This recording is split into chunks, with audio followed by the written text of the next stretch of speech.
Plan. ¿En dónde estamos? Un programa por la libre información, nuestra república y la democracia. Idea y producción de Organización Libertas. www.libertas.uy. Muy bien, seguimos por CX30 Radio Nacional, 11:30 AM por aire, radionacional.com.uy por internet. También tenés la aplicación que es la 30. Estamos por internet también nosotros con nuestro streaming. Nuestro Facebook, en donde estamos. X, arroba en donde estamos. Instagram, en donde estamos, Uru. Y nuestro canal YouTube, mira en donde estamos. Te suscribís, es gratis, te decía hace un rato, es impresionante la cantidad de gente que se va suscribiendo, va subiendo muchísimo el número de suscriptores y por supuesto que el número de visitantes, de visitas, de interacciones es realmente ya importante en cada uno de los videos que vamos emitiendo desde este programa. Porque este programa es un programa de radio y es un programa también para internet. Te repito, nuestro canal YouTube, mira en dónde estamos. Y ayudás, colaborás a difundir nuestro trabajo periodístico, nuestras investigaciones, los análisis que vamos desarrollando y, por cierto, a difundir las ideas de la libertad y la democracia. Estamos aguardando la presencia del doctor Felipe Schipani. También te digo que tenemos nuestra web www.libertas.uy. Es un excelente artículo como tantos otros que hay en esta web. Tenés un montón de artículos, de ensayos que va publicando el licenciado Santiago El Pino, compendios informativos, un trabajo excelente de newsletter, también que se realiza en nuestra página web libertas.uy. Bueno, tengo acá esta nota del Observador que da cuenta de lo que venimos analizando en este programa respecto a esa analogía del almohadón de plumas que le dice el sabio rabino al alumno que rompa y que luego reconstruya en relación a esa difamación que había hecho aquel alumno de una persona, en ese caso, que era honorable. En este caso, la denuncia de la mujer trans de 42 años ante la fiscalía de la fiscal Fleitas a Yamandu Orsi por abuso sexual, por la rotura del caballete nasal, digamos que contratándola, entre comillas, para tener servicios sexuales de esta mujer trans que ejerce la prostitución y que no le quiso pagar, es decir, Orsi la violentó y no le quiso pagar, según los testimonios que da esta mujer transexual. Bueno, la encuesta de equipos ya da que Carolina Cose alcanza a Orsi. Carolina Cose alcanza a Orsi en intención de voto y hay una fuerte paridad. Los datos fueron presentados este lunes en subrayado. La encuesta se realizó entre el 15 y el 27 de febrero de este año.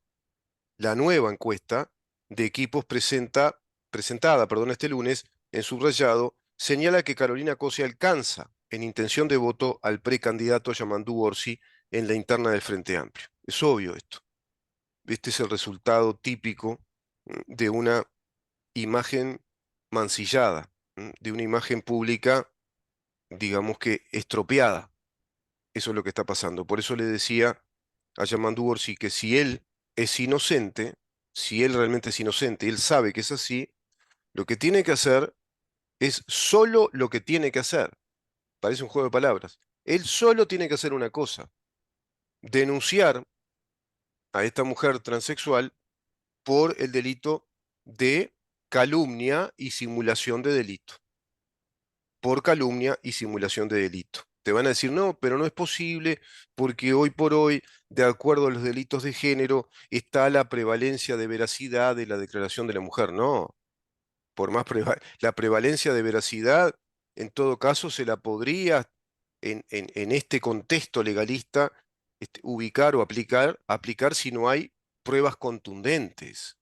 Es en ese sentido. Si hay dudas, si hay un territorio muy dudoso a nivel probatorio, si no se convence el fiscal, ¿m? Bueno, se va a la prevalencia de veracidad de la declaración de la mujer.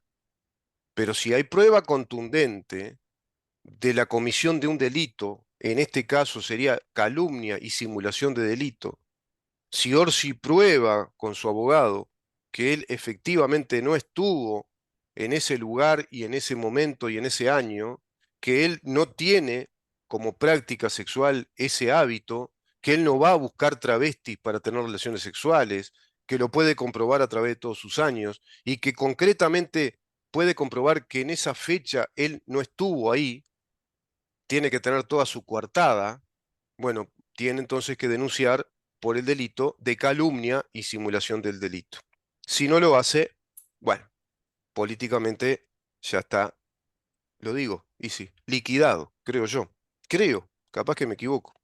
Los colorados sostienen que, en cambio, en su interna, bueno, se está dando una muy abierta, ¿no? Una interna muy abierta hasta el momento. En la interna del Frente Amplio se da un escenario de preguntas guiadas y con la lista de postulantes a la presidencia confirmada, Orsi suma 45% de intención de voto, mientras que la intendente de Montevideo llega al 44%. Carolina Cose crece y se acerca a las posiciones de Yamandú Orsi, señala la encuestadora que agrega que hay una fuerte paridad entre ambos. Muchísima paridad. Fueron en tanto las palabras que usó el director de Opinión Pública, Ignacio Suaznavar, al presentar la interna frente amplista en subrayado. El sociólogo agregó que para el momento en el que se realizó la encuesta, entre el 15 y el 27 de febrero, todavía no se conocía la denuncia presentada por una mujer trans contra Orsi por hechos presuntamente ocurridos en el año 2014. El escenario guiado se completa con los otros dos precandidatos frente amplistas que suman 7%, 7% en el caso de Mario Vergara y 2% de Andrés Lima. ¿Se dan cuenta que los movimientos que lideran el Frente Amplio a nivel del voto son el Partido Comunista y el MLN, Partido Comunista y el MPP, Partido Comunista sumándose al Partido Comunista, al Partido Socialista y el MPP? Esas son las tres fuerzas políticas que lideran el Frente Amplio y la lideran en voto. Así que imagínense hacia dónde se ha volcado ya el espectro de votantes de izquierda, hacia dónde se ha volcado. La vara de inclinación ideológica está muy a la izquierda en nuestro país, en el contexto general. Y tan a la izquierda está que el 45 y el 44% de los que dicen votar al Frente Amplio irían por Yamandú Orsi y por Carolina Cose. Es decir, prácticamente el votante frente amplista hoy por hoy, que según encuestas les dan el 47, otros le dan el 43%, votarían en un porcentaje pero muy elevado, a las fuerzas políticas del Partido Comunista, del MLN y del Partido Socialista. Es decir, irían por expresiones políticas marxistas, leninistas, fuertemente alineadas a todos los planes diseñados por el Foro de San Pablo para desarrollar ese socialismo del siglo XXI. Alineados, por supuesto, a las postulaciones del PIT-CNT, como este aberrante y atentatorio plebiscito contra la Constitución de la República. Por ejemplo, se dan cuenta que estamos muy en peligro en la República Oriental del Uruguay, ya con un Estado de derecho desmantelado, que ha sufrido varios golpes de Estado técnicos y fuertes, como por ejemplo el rompimiento de la separación de los poderes. Ya no tenemos al Poder Judicial que nos brinde garantías en los juicios penales. Ya no tenemos juicio penal, sino que tenemos otra cosa. No hay justicia penal, hay fiscalicia penal. No tenemos juicio penal, tenemos fiscalicio penal. Tenemos una Fiscalía General de la Nación que está promulgada bajo una ley que es inconstitucional, que no responde a los artículos 185 al 201 de la Constitución de la República. Tenemos una Fiscalía de Lesa Humanidad ilegal, inconstitucional. Tenemos una derogación de la ley de caducidad inconstitucional, un atentado directamente contra los principios del derecho, contra el Código General del Proceso y los principios generales del derecho procesal, contra la Constitución de la República, es decir, contra la estabilidad, la seguridad jurídica. La ley de género, que es atentatoria contra principios claros como el principio de igualdad ante la ley, por ejemplo. Todo esto está ocurriendo en Uruguay. Todo esto está ocurriendo ante un sistema político muy permisivo de esta embestida o de este avasallamiento de las ideas marxistas, marxistas-leninistas que están predominando en las nuevas generaciones de nuestro país, dado que desde el sistema de enseñanza, desde el funcionamiento del Estado, por esto que acabo de decir, hay un rompimiento, hay una desconexión con el contrato fundacional. Es decir, se rompió el vínculo entre el contrato fundacional que otorga el poder, que da autoridad, que es la Constitución, y las leyes en consonancia con la Constitución, se rompe ese vínculo hacia las nuevas generaciones. Las nuevas generaciones, que ya son varias, rompieron ese vínculo contractual, ese contrato fundacional de nuestro país. Y por ende, desde el sistema de enseñanza, rompiéndose con ese contrato fundacional, dado que se rompe con la laicidad, se rompe con enseñar todos estos principios que analizamos en el programa, tenés generaciones y generaciones, inclusive de juristas, economistas, sociólogos, politólogos, docentes, profesores, alumnos ahora, todos votantes que van a ir a votar en estas elecciones y todos además ciudadanos habilitados para el ejercicio político también, que se han desprendido de los principios de una democracia representativa, porque se penetró demasiado en el sistema educativo uruguayo con las ideas marxistas del Estado, con todas las teorías marxistas del Estado, estructuralismo, postestructuralismo, la posverdad, posmodernismo, todo eso que se conjuga en una especie de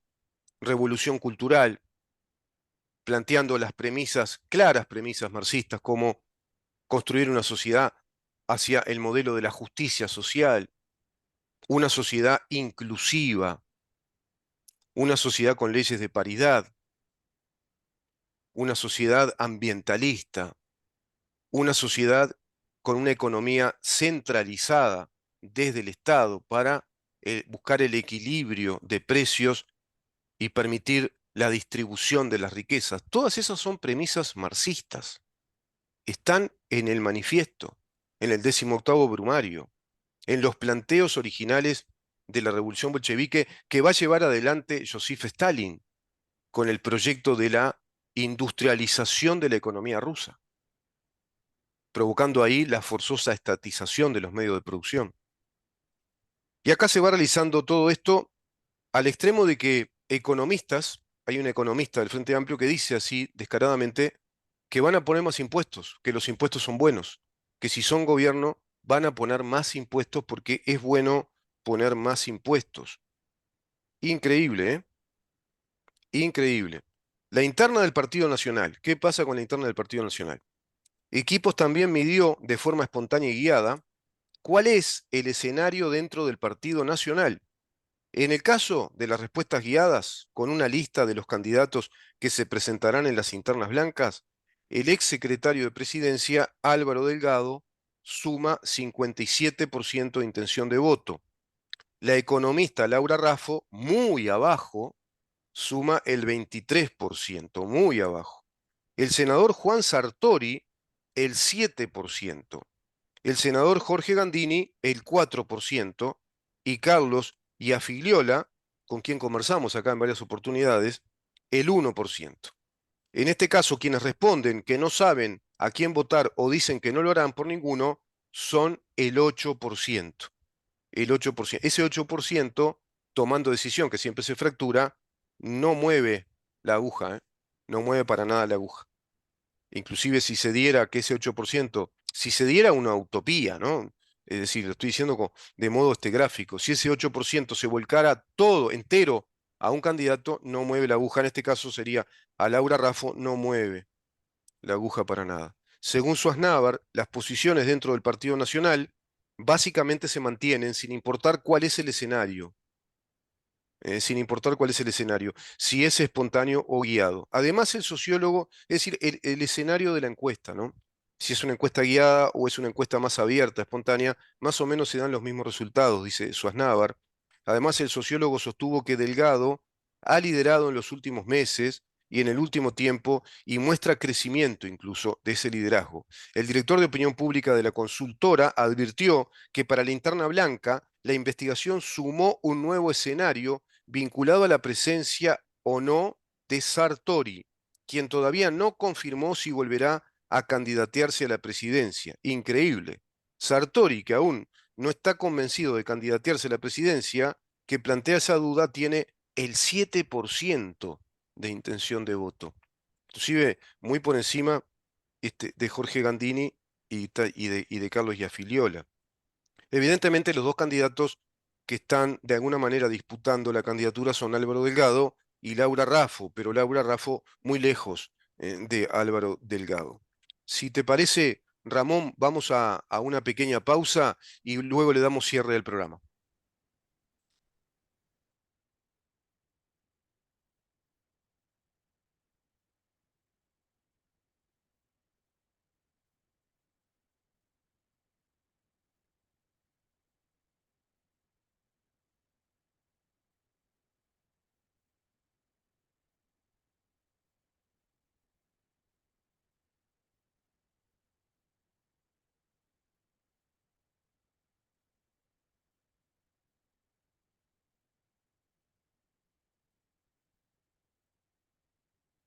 Buscamos, preguntamos, estudiamos.